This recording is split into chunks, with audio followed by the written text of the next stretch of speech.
Hi. Hi, Yenta. Muriel was playing Yenta in our perm school this year. Oh, you need help with costumes? That I can do. She's doing costumes also.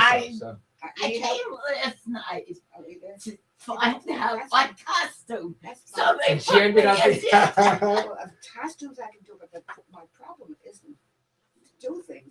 It's I don't want to drive at night. No, I understand. Yeah, I found it was quite dark. No, I don't want to drive at night. I just don't want. It's not myself. I'm not worried about myself. I just don't want to do anything to anybody else. I'm sorry. How far do you have to drive? It's not the distance. Distance is not. It's difficult driving a nice different. Because I just just go don't do, down the like I road. said, I don't want to be responsible for anybody else's Right. doing anything to anybody. All right. I'm surprised my mother isn't here. She's back in Oh, town. she's back. Oh, it was She's nice. back. She might still be sleeping. I don't know. When did she get back? Last week. Oh, But she last might, week. she should might be still be recovered. sleeping. I don't know. She should be recovered by now. So we'll see. Maybe she'll join us. I did invite her.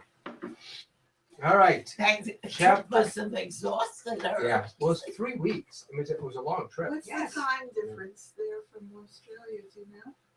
I don't know. It's well, let's say I think it's maybe at least Do you know the time difference? it's a 24-hour. I don't know. No, No, it's not. it's okay. It's I 12 just thought hours, you at knew. least 12 hours back. Time difference than in that. Australia. Aren't they ahead? Yes. We're back there. All right. ahead. Ready? Ahead. It is 4:08 in the morning Next day, of the next day. Thursday, So it's So it's 16 hours. 16 hours. Wow.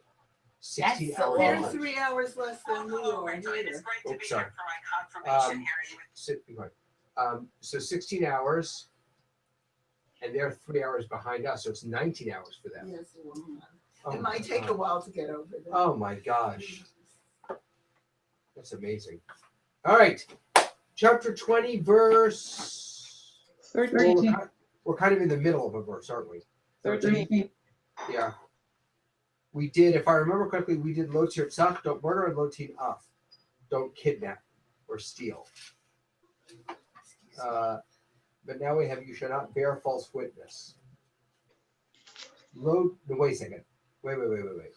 Sorry. We did don't murder, we did don't commit adultery, and we kind of did don't steal also.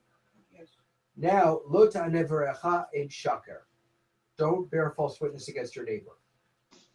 Is that right, Dina? Is that where we are? Yes. Okay. Bear false witness. Wow, there's no comments on it. Oh, really? Oh, What do you, You don't tell lies. yeah, so what does that mean? Don't bear false. Oh, well, I gave a suggestion the other day in Shul. So the Hebrew is don't bear false witness against your neighbor. So it could be technically, sorry, the Hebrew means lo ta'aneh, don't burden your neighbor with false, by being a false witness or with false testimony. So I suggested the other day that, Tell lies about your neighbor. well, so I suggested the other day that the word ta'aneh, what did I suggest? Is the same word as ta'anun. And where was that? Where was that? I'm forgetting the source. Ta'anun. Oh, shoot. Oh, I'm forgetting the source. It's got to be in Mishpatim. It's got to be in Mishpatim. So, I don't know how I'm going to find it now, but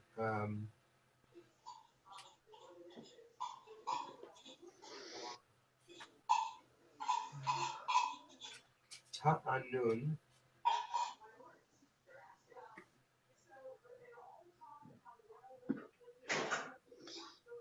If I remember correctly, the idea was basically ta'aneh doesn't just mean bear false witness. It's a stronger word. It means to burden or to harm. Don't harm your neighbor. Now, is the word neighbor a proper translation? Yeah, rea means friend or neighbor. So yeah, that's a pretty your fellow person. No, because what I'm thinking of is a neighbor is somebody fairly close to you. And Whereas, well, that's why I'm wondering whether Well, neighbor. Yes and Friend or no. neighbor. I mean, well, Well, but what if it's a look, stranger? I'm not the person who lives to the right of me. I have no idea who they are. I know I've that, never met but that's what They're I my mean. neighbor. Because let's say you saw something and that person was a stranger to you. Right. Yeah, that's a good question. I don't think that this means literally. Mhm. I think I think. Well, let me give you an example. Another text. So, um, ve'ahavta l'reacha kamocha. Love your neighbor as yourself. It's the Mhm. same Hebrew word. That famous Would be verse. the same. Right? Love your neighbor as It would yourself. So also- that certainly I don't think means people in close Right, close that's proximity. right. Uh-huh. I think it's meaning people in general. Yeah, that's what I was thinking. Because neighbor seems to indicate somebody who you know, even if you don't know It them well. does, it does. Well, Oh, someone from the community. yeah, I'm not sure that it means just someone you know. That's why I That's it. What you just said is interesting because what I was just thinking as you were talking was I can imagine some people, and I'm sure someone has, translating the word rea as fellow Jew, fellow community member, if you will. Well, that's what You know, that we have to treat Jews the way we want to be treated. And don't burden your fellow Jew with. I don't think it needs to be limited to Jews, but I can imagine it being understood that way. because that's why I feel that.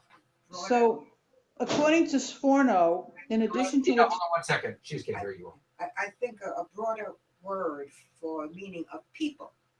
Maybe. Yeah. Maybe. Go ahead, Dean.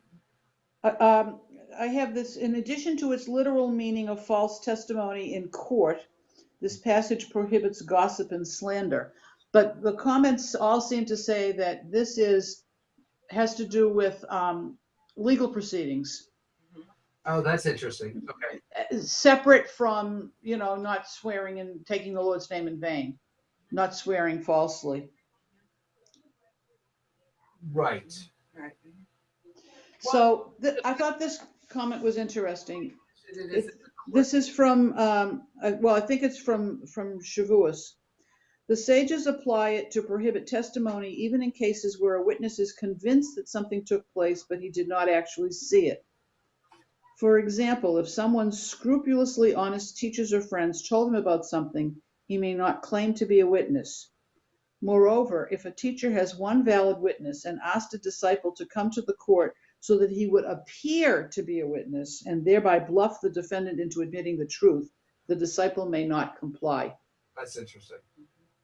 So that is that idea of the limitations on who can serve as a witness is spelled out in the Gemara in Sanhedrin, Mhm. and they're very clear about who can serve as a witness and what counts as kosher testimony. Hearsay doesn't count, even if you have heard it from a reliable witness, which I think is what you just saw. Right, yeah. Yeah. They're very, very particular about what counts, who can count as a witness, and what counts as kosher Yeah, appropriate testimony. Right. Though I will say though that I've always felt like false testimony is a very PC way of saying this because the word shaker means lie. Mhm. It means you're lying. Right. So what you just described is someone saying in good faith what they believe to have happened. Mhm. But the Torah, either the Torah is talking about something much more sinister, or it's suggesting that even though your intentions may not be sinister, that act is a sinister. It is a lying, sinister act. What you don't know, what you do not know, what you did not witness. If you don't know, keep your mouth shut. No. Mhm. Right. Yeah. But the other thing that struck me was this idea of not even going to support someone to make it appear that you were a witness. Okay, say that one more time. You can't go to. If a teacher, I'll read it again. If a teacher has one valid witness and asked a disciple to come to the court so that he would appear to Okay. be a witness, Right. and thereby bluff the defendant into admitting the truth, the disciple may not comply. Isn't that a character witness? Mhm. No, I don't think they're talking about a character witness here. They're talking about one person saw the event, and if someone else came looking like they were a witness, not saying anything, but just seeming like they were a witness to the event. Okay. I guess when I said character witness, what I was thinking is that to my mind, I think the whole idea of a character witness is a little silly because the person has no direct knowledge of what happened. They're just telling you whether they're a good guy or not. Although I'm sort of going to be my own character witness. So I got pulled over a couple weeks ago for not changing lanes when there was a police vehicle in the breakdown lane. Mhm. I did not know that if you're driving by a police officer in the breakdown lane, you have to change lanes or slow down to 40 miles an hour. I did not know that. And they pulled me over. And they gave me a ticket. Couldn't have just given me a warning. You were in the lane behind where the police car was? No, I was in the right-hand lane Right. driving down, and in the breakdown lane, there was a cop. Uh-huh. When you see You're an supposed to emergency, pull you're supposed to get over to the left. You're supposed to move over a lane. Uh-huh. I didn't do that. So, and I've been thinking a lot, and I'm going to court because like it was an honest mistake. You give me a break. I'm not paying $160 to get any points on my card for this. It's ridiculous. So I'm going to go to court, and I've thought a lot about what I'm going to say. And the latest iteration is, Your Honor, the facts in this case are, I absolutely made that mistake.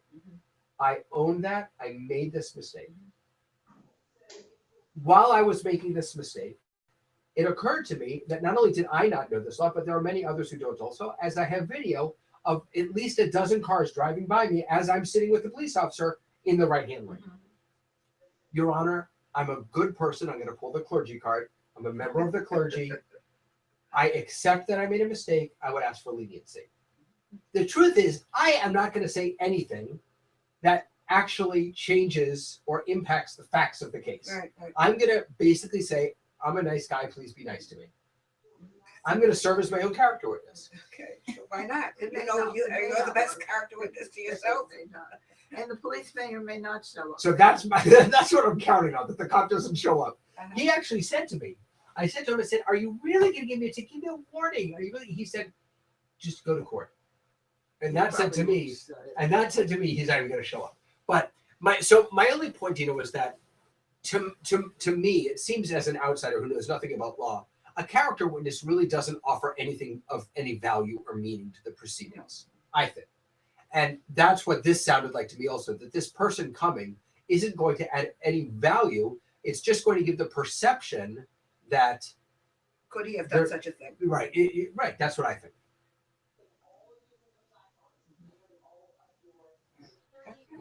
Okay, it's not the exact reading I got, but No, you're right. I agree with you. I'm parsing it a little bit. so then I have Mechilta finds that this commandment is parallel to the fourth commandment of the Shabbat. Shabbat is a testimony that God created the world in 6 days. Thus, one who lies in court may well come to deny God as the creator. Right. So we've got, back to this web of how everything is Right. connected in every direction. No, not well. No, I think that my understanding of that teaching is that one lie leads to another, right? That if you, and this has happened to me, you tell one little tiny lie, and you can't take it back, and it grows and grows, and it becomes this enormous, crazy, And I think the suggestion is that if you can lie on the stand, then what's to prevent you from lying about the existence of God and that God created the world? If you can tell a lie ben adam l'chavero, between people, then yes, you have the capacity to lie about God. I think.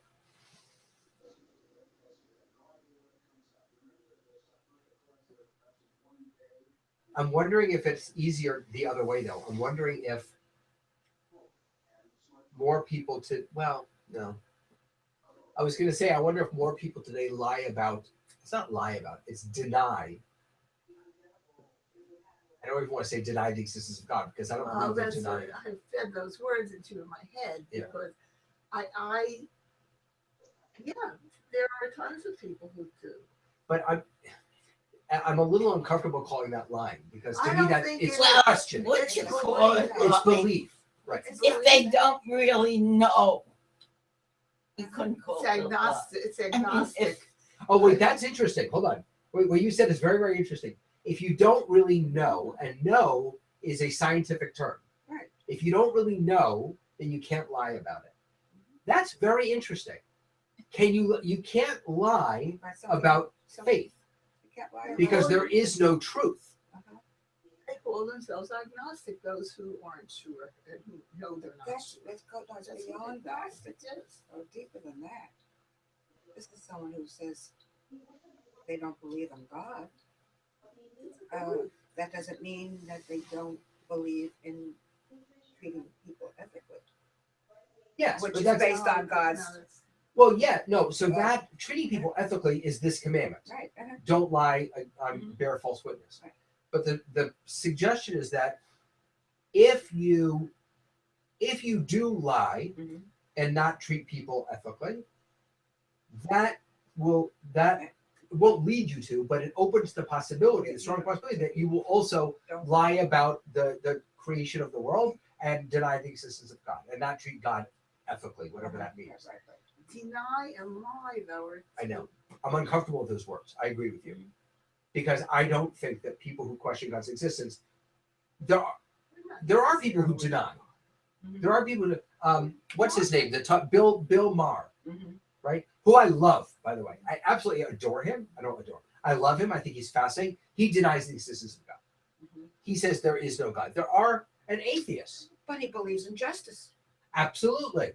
That's not- So, okay. So this is not the whole story. The idea that not acting justly will lead you to deny the existence of God is not the whole story, because there are people who act justly who also deny the existence of God. Right. Absolutely. And there are people who proclaim the existence of God and then act unjustly. Right. There's a lot of those. You know what? So what? In many ways, this calls this.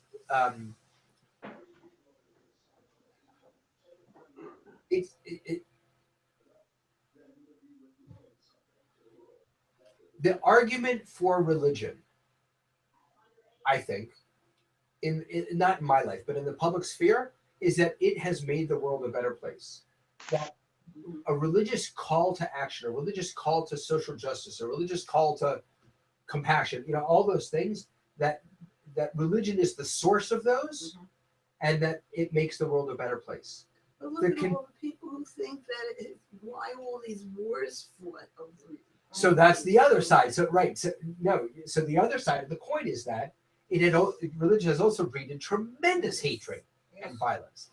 And I wonder, I think that in our world today, more and more people are searching for compassion, kindness, social action, good, all those things outside of religion. More and more people are saying, they're not saying you can't find it in religion, but I think they're saying we can find it outside of religion. We can do what you said. We don't need to believe in God in order to be. And my argument against that, it's not against that. My argument is that that's true. You can be the best person in the world. You can be a good person. You can be a kind person. You do not need God for that. However, when you act in a righteous way, when you do these things of your own accord, when it's your choice to do these things, then tomorrow it can be your choice not to do these things. And the religious model of social action and goodness is, it's not your choice. This is an obligation. Right. You may choose not to do it. You may not fulfill that obligation, but then you suffer the consequences, whatever that means, in the traditional mindset. And so the problem with detaching social justice from religion, to me, is that then it becomes something that's done on a whim. And that is not sustainable. The way I the way I do it with my son, who is an agnostic. How I explain my feelings to him, and his attitude was, who taught you this in the first place? Who taught us? Who demanded of us that we do justice to each other? Where did how, where did it come from? So I'm going to play your son. Mhm. I don't need God to tell me to take care of the poor. That's what he says. I know this on my own. Mhm. Yes, I don't need God to do that. Hi, look who's here. Come on in. Hi, good. Okay, I don't need God to tell me, right. you know, As a, any of right, that. right. So I keep coming back. You as a child learned to act this way. Where did you learn it? You taught me And Right. where did I get it from from? your parents. Yes, but I taught it from the original source. So that's wonderful that I don't need that source anymore. Mhm. I don't need, I'm speaking as your son. Yes, yes. I don't need that. Mhm. I don't need God or religion to tell me to feed the hungry. I see them on the streets. So we end up giving each other a hug and forgetting about the conversation. Now you have to argue with me.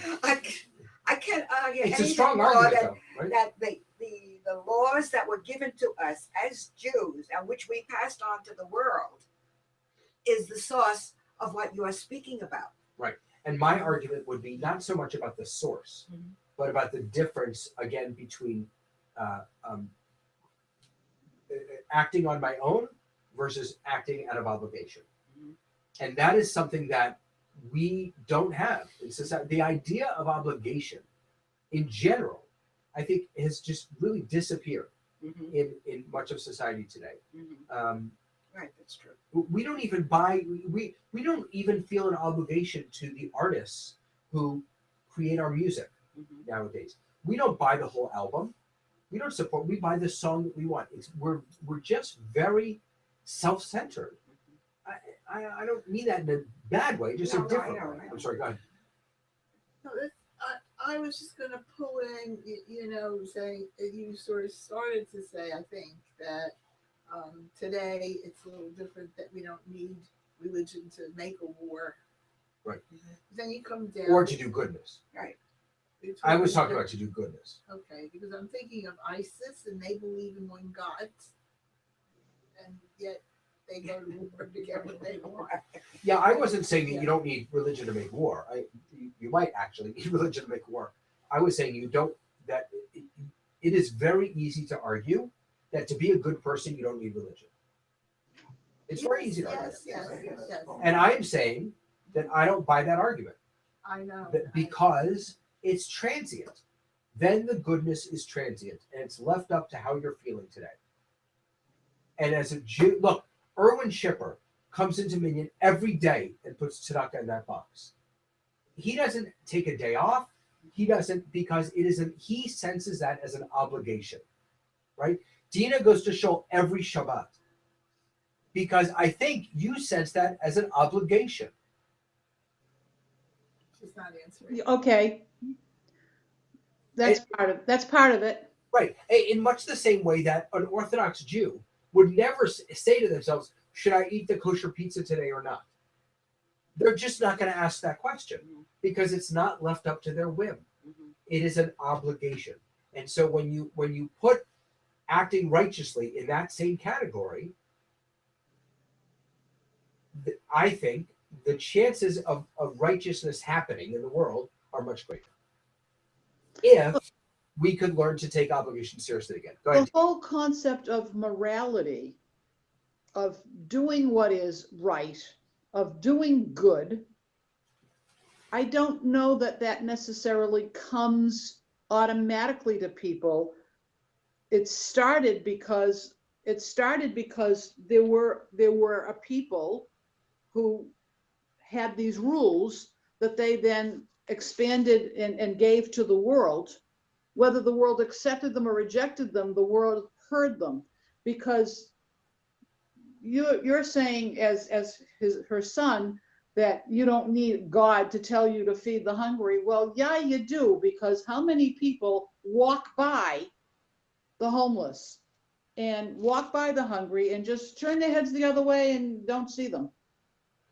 So the Jewish argument against what you just said. Yeah, but don't go by Jewish, because you're supposed to be defending the I don't believe in God position. No, now I'm putting my kippah back on. Now, I think that the argument against that from a Jewish perspective is that, as you know, there are two kinds of laws. There are chukim and mishpatim. Chukim have no reason at all, like keep kosher. There's no reason why we keep kosher. We keep kosher because God said so, right? Don't mix wool and linen. We have no idea why we're not supposed to mix wool and linen. We just don't mix wool and linen. Mishpatim are laws that have reasons. Don't murder, right? So the question that comes up is, why did God give us chukim? Why did God give us these laws for which there is no sensible reason? Right? No humanly. No obvious justification, right? And the answer is that because if God hadn't given us those, then we wouldn't have needed the other laws. We wouldn't have needed the obvious laws because they're obvious. And so in order to allow God to command us in those things that are obvious, God also had to command us in non-obvious things and present us with the whole package. It's almost as if the stuff that doesn't make sense lends, what's the word? Lends Credence? Credence? Oh. You just froze.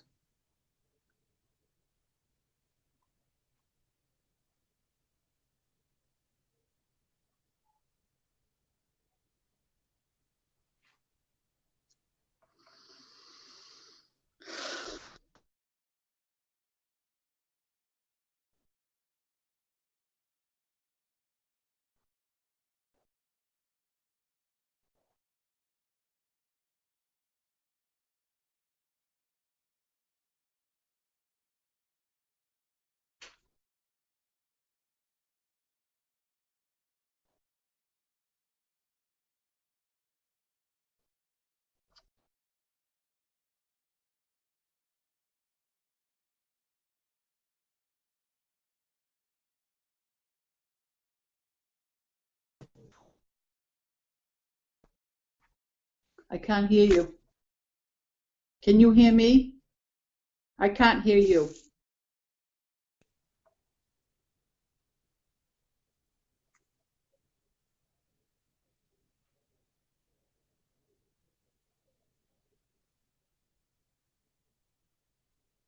I can't hear you. Are you saying anything?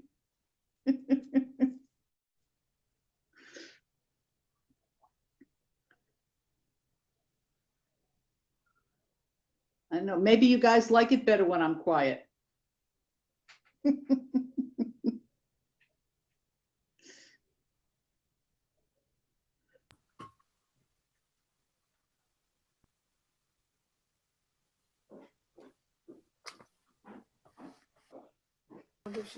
Oh, wait a minute.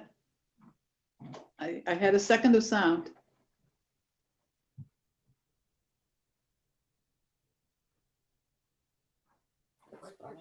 Maybe she just did she connect herself? Okay, now I've got sound.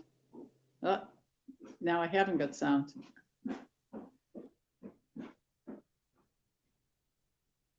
Now you're frozen again.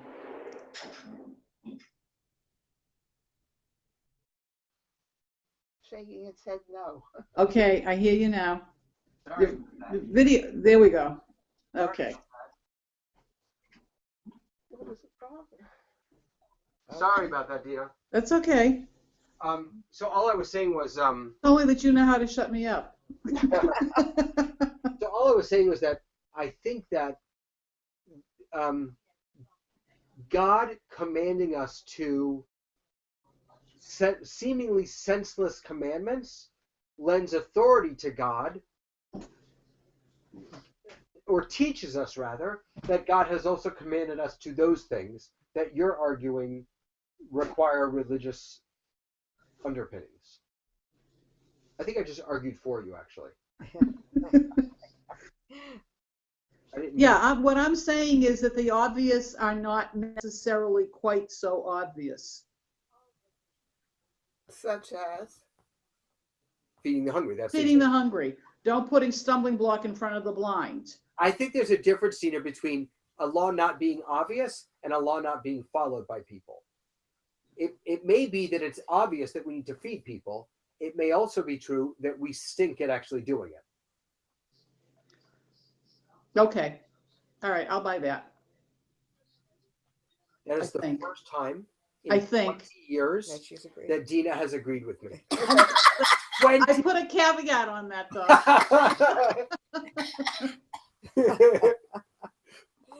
All right, let's do the last commandment. Verse 14. You want a book? Yes. Exodus 20:14. You You want to read it? Go ahead. Yeah. Okay. You shall not covet your neighbor's house. You shall not covet your neighbor's wife, or his male or female slave, or his ox or his ass, or anything that is your neighbor's. Okay. Or I'm just grabbing a page for him. There you go. All right.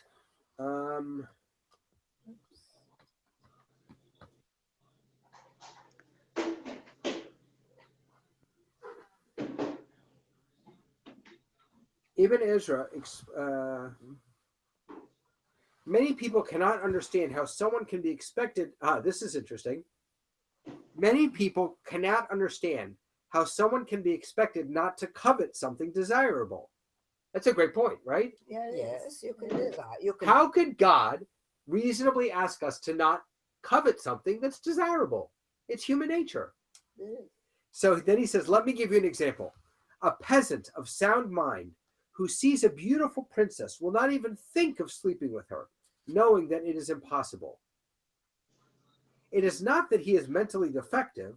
Obviously, one could imagine that one had wings and was flying, though this is even more impossible. Rather, it is the same as not wanting to sleep with one's mother, no matter how beautiful she is, because one has been raised knowing that this is forbidden. Since, as our sages have, this is the craziest comment. I know. Since, as our sages have pointed out, life, children, and sustenance are dependent not on one's merit, but on one's stars, mazel, the enlightened person will, like the peasant in my example, not covet anything, but will rejoice in his own lot. Oh, come on. The items one should not covet are listed in the order they are, because an intelligent man will first acquire a house, then a wife, and then other things. Old fogey. Let's see now. There's something that's bothering. All right, me. so That's like- I've got that same comment, but in slightly different language that Okay, you do it then, because speaks to me a little bit more. yeah, because this was crazy. Okay, so this whole idea is poverty-stricken peasant might covet his neighbor's daughter, but it would never dawn on him to lust after the queen. She is so lofty and inaccessible that such a thought would never enter his mind.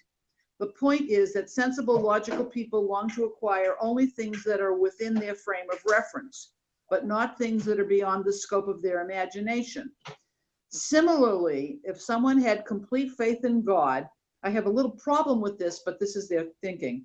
If someone had complete faith in God, he would recognize that property that God wanted his neighbor to have is as inaccessible to him as the queen to a poor peasant. If so, it would never dawn on a person to covet his neighbor's belongings. Seen in this light, one who covets what is not his demonstrates a lack of faith in God. Yeah. It is surely the proper province of the Torah to command that one develop such an absolute faith. That's because this is talking about trying to legislate thoughts as opposed to actions. Right. So I think what that's saying is, what Ibn Ezra was saying is that we have what we have. I have what I have, and you have what you have, because that's the way God wants it. And by coveting what you have, I'm essentially saying to God, you got it wrong. Something know, bothers me about the word covet, Okay. because you see your neighbor or people who have more than you have. You would like to have that. No, he's saying, no, you don't want to have that because that's theirs. And this No, is the I way God don't wanted mean. I it. don't mean you would like to have What see they have. what they have. But I don't something want their you could things. aspire to it. I don't want their things. If you But you would like to have Have the them. same. And If I- therefore, well, I understand it that, but if- makes you work harder in order Right. to attain that. So okay, so is that coveting though? that's just it. I want to get I the wonder if there's exact some- meaning of the word covet. Right, because the piece that you said about wanting to strive to achieve Gee, that, wha- that resonated with me. And so if I see that someone else is a better rabbi than Mhm. I, right? I might. I don't got think that's coveting though. I think No. that's being inspired. Yes. I think coveting, Covet means actually wanting what they have, the or things that they have. right, or wanting to get it, and I think at the same time wanting them to not have it. That's Doesn't right. necessarily mean you Oh, take well, it from There's a, them. there's a That's- deeper meaning to that's- that word covet than the word desire. Right, Covet does not mean desire, right, meaning want to have it. right. Covet, I looked it up, covet, to desire wrongfully, inordinately, or without due regard for the rights of others. Can you read that one more time? To desire wrongfully, inordinately, or without due regard for the rights of others. Yeah. To covet another's property. So I think it's this idea of not being jealous and striving for what they have, but actually wanting their wife, their maidservant. Taking it from them. Right. So I think that what Ibn Ezra is doing here is something that the rabbis do a lot. That is, we're learning the same lesson, but they're giving us a much deeper and I think a much more profound reason why we should learn this lesson. Again, you could very easily say, don't covet another person's things because it's wrong. Mhm. Period. Right? But that's not what Ibn Ezra is saying. Mhm. What he's saying is that, as you read that comment, Gina, that coveting another person's things indicates a lack of faith in God. It's not about right or wrong. It's saying the way that God set up the world with you having that and me having this is wrong. And I want what you have. And so it's a subtle, but it's a very important difference, I think. It's the difference between going to somebody's house and seeing how clean their house is and saying, I need a cleaning lady, as opposed to, I want her cleaning lady. Right. Right. Well, that's why my feeling of using the word desire to explain the word covet There's a problem. I think Is that what he said here? Yeah. To covet something desirable. Yeah. to use the word desire give the meaning of covet doesn't seem accurate. Right.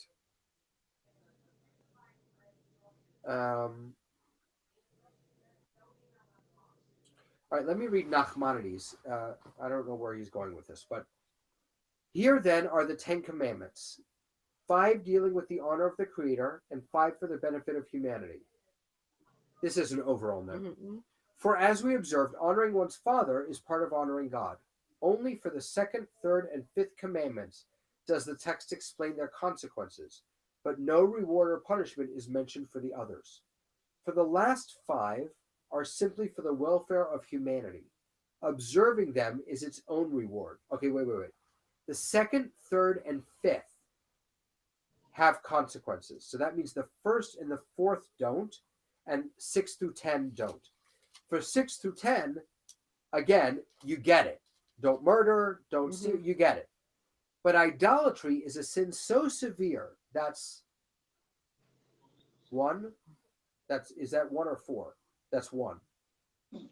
Right? Don't That's make one. other, Yeah, make yeah. no other gods. But idolatry is a sin so severe that its consequences needed to be spelled out. It seems to me that I am an impassioned God corresponds to you shall have no other gods before me, while showing kindness responds to I the Lord and your God.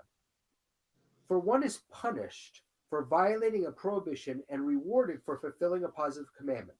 But since the 1st and 2nd commandments constitute a single topic, the consequences of both were saved for the end. Okay, so they're arguing the reason the 1st doesn't have a consequence is because it's connected to the 2nd. What's the 4th? What's the 4th? Is that Shabbat? Yeah, that's Shabbat. Yes. No consequences are listed for observing or failing to observe Shabbat. For one who observes the Sabbath testifies to God's creation of the world and acknowledges that I, the Lord, am your God. While one who profanes it violates that commandment by denying creation and proclaiming the pre-existence of the world. Okay, that doesn't tell us. Wait a minute, how do you reconcile that with somewhere else in the Torah stoning someone who collects firewood on Shabbat? No, they're just talking about this text. They're saying in this text there's no punishment. Oh, okay. Apparently, the first 5 commandments dealing with God's honor were written on one tablet and the last 5 on the other one. 5 against 5. This is described in Sefer Yetzirah, which is a mystical text. 10 sfirot. Sfirot are imaginations of God, spheres of God, and it's very hard to describe. 10 sfirot of nothingness, like the 10 fingers, 5 against 5, with a single covenant between them. From this, you can understand why there were 2 tablets. For the first 5, which the for the first 5 correspond to the written Torah, and the last 5 to the oral Torah. Apparently, it is this to which the rabbinic saying 2 tablets corresponding to heaven and earth alludes. They also correspond to bride and groom, to the best man and the maid of honor, and to the 2 worlds. It is all a single allusion. One who is enlightened will understand the mystery. He ended this commentary with a famous rabbinic phrase, Hamevin Yavin. No. Hamevin Yavin. Wait, I just lost it. What is it? What is it, Dina? Yeah, I think it's Hamevin Yavin. I'm saying it incorrectly. Which means if those who get it, they'll get it. Mhm. It's I don't know how to describe it. It's I yell it right now is infatuated with Taylor Swift. She cannot get enough Taylor Swift, and she is desperately trying to get me to love her as much as she does. And I keep saying to her, honey, Hamevin Yavin, right? Though you get it, and so you get it. I don't get it, so I don't get it, right? But what I love about this is the 2 tablets correspond to heaven and earth. Mm-hmm. They correspond to the bride and the groom. That's cute. They correspond to the best man and the maid of honor, and to this world and the next world, and to the written Torah and the oral Torah. Wait. Go back and do that again, because I find the parallels interesting. Heaven, bride. We've got written Torah, oral Torah. We've got heaven and earth. Start with heaven and earth. Right. Heaven and earth. Okay. Bride and groom. Okay, so the bride is on the heaven side. Oh, I didn't do that. I didn't. That's what I'm looking at parallels here. I didn't draw straight lines down through that. I don't know if this commentary is meant to do that, but let's do it anyway. It's an interesting exercise. So heaven is bride, earth is groom. That actually seems backwards to me, because I'm thinking about fertilization and growth and creation. It feels very earthy to me. No, see, it's all divinely. What's the word I want?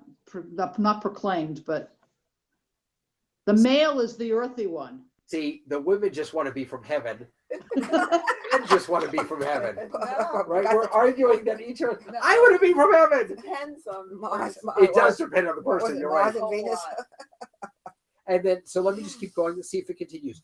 Best. Oh, this is interesting. Then it says best man and maid of honor, which is flip, bride and Right. groom. That's right. So now you've got a man in the bride category. If we're doing this, Yeah, no, I don't think it was meant that way. I'm not sure if I don't know how careful this translation is. Yeah, I don't know. It just, as you were reading it, I was thinking, if he's going to do heaven and earth, then there's got to be a balance somewhere. Yeah. Let me see if I have an original Nachmanides here. Let me see if it. Oh, I took the wrong book.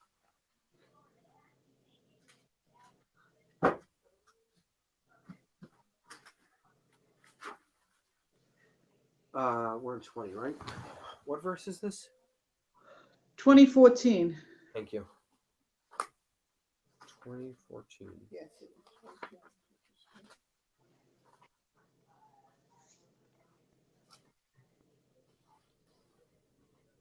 So All right, while here- you're looking at that, I have. Wait, hold on, I got it. Hold on. Okay.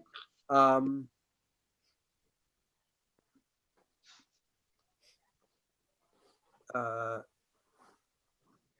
my gosh! Look, in this translation, heaven and earth, groom and bride. The symbol is that of the bestower and the bestowed. Heaven is the bestower, and earth is the bestowed. So also is the relationship between God and man. Mhm. The two friends of the groom and bride, and the two worlds, this world and the world to come. In this translation, it's Okay. groom and bride. Okay, but with a reason. Yeah. Not Well, the reason that I suggested. Mm-hmm. Yeah, I can. We didn't agree. no. Right. Yeah. Suggested earthiness. Yes. Yes, that's what it No, says. but here. they're saying bestower and recipient. Yes, that's what I mean. So which? You plant a seed in the earth. Right. So The which? earth right. receives it. Okay. So which translation is precede? Same to you. Right back at you. Right. Which I'm sorry. translation is the first one? This one. So this is a it's called a JPS, which is the publication of Mikraot Gedolot, which is a collection of commentaries. But they have not translated literally. This is Yes, this so- is more often than not. This is Right. their sort of editing and interpretation. So that's after. This is a real before. translation. That's before. Right. Yeah, Maimonides. Okay, is before. Okay, so one more comment from Yechiel Michael of Zolochev. Okay. He takes this last commandment not as a prohibition, but as a promise and reward. Right. If you live by the first 9 commandments, you'll have no reason to covet what anyone else possesses. Right. That's right. And the opposite is true. You can read it the other way also, by the way. If you only follow the last commandment, then you don't have to worry about any of the other 9, the other 10. Mm-hmm. If you don't covet someone's wife, you won't commit adultery. If you don't covet someone's house, you won't steal. Mm-hmm. Right. Well, but it doesn't cover Anochi Adonai. Sure it does. If you don't covet another god, then Adonai is one. Mm-hmm. Right. If you don't covet someone else's parents, then you'll honor your own parents. All right. Right.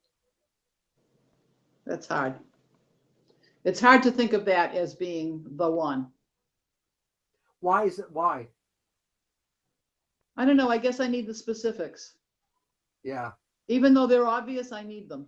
Yeah. Well, It's but like yeah, and you could say that each commandment reinforces the other commandments. yes. And the last one Reinforces all of them. Right. takes care Well, of look again. We're dealing with a web here. Yes. You know all the connectedness. And by the way, a couple of Shabbats ago, I was talking about how these commandments are really these are the enduring understandings in the education world, and the lesson plans and the learning goals. That's Parshat Mishpatim.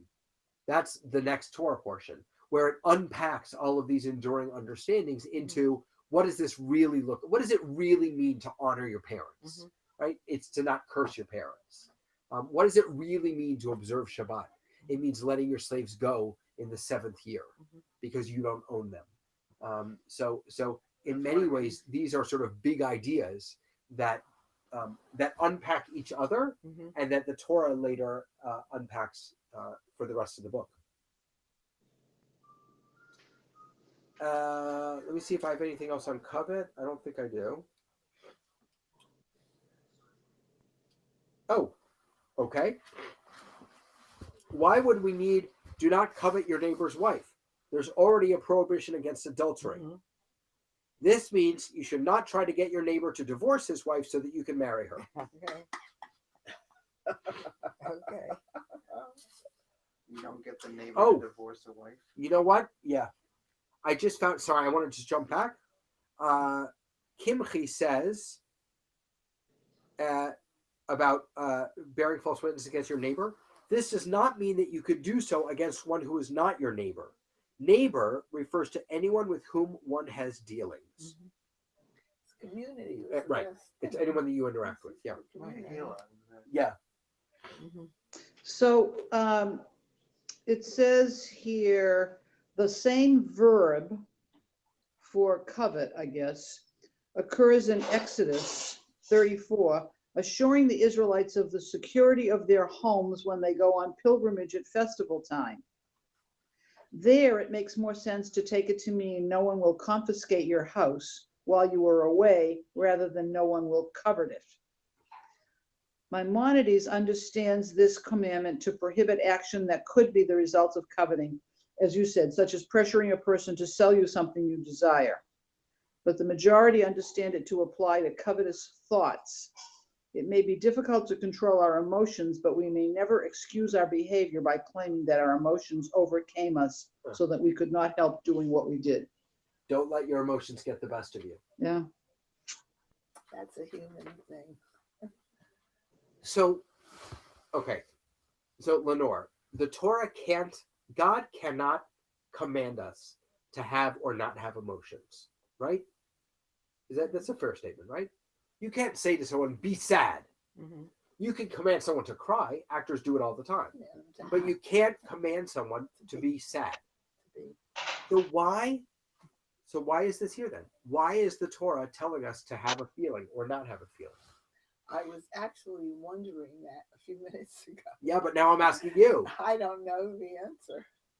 I'm not gonna have emotions. We are. It says don't covet. Oh. That's an emotion, isn't it? Mm-hmm. Yeah, but it also says love the Lord thy God. Right. That's a problem also. I'm sorry, I missed what Dina said. The V'ahavta, love the Lord your God with all your might. And did you just freeze again? You froze. Can you hear me?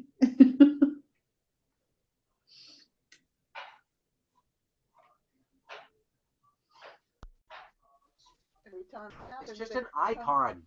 But it's telling you something. No, it's not. No, you're back. Yeah, sorry. I don't know why we keep dropping today. We're gonna stop anyway. But I was telling Lenore that you had said that the Torah also says to love your neighbor. I'm sorry, to love God But yeah. and to love your neighbor. Does the weather have anything to do with communications of this? Yeah, but Not it's our beautiful weather. out. I'm talking about all the way up the East Coast. Are you storming it? No, but we're the No, one no. who's crashing, not her. No, not there, but it's moving Oh. in. I don't know. I'm just wondering. I don't know. All right, so we have finished the 10 Commandments. And next, In 45 minutes. in 45 minutes, next week we get to my favorite verse of all time. Yeah. I love Because I verse. won't be here. Sorry, I love verse 15. What is it? Oh, No looking ahead. I have to look ahead. You will have plenty of time. You can watch the replay. What are you gonna do? I'm in the hospital. I know, that's my point. Or watch it, ask for a computer. You bring your phone or bring your computer. You'll have plenty You of have a time. You'll laptop? be recuperating. You have a laptop? No. Oh, you don't have a laptop? Where on the website are they?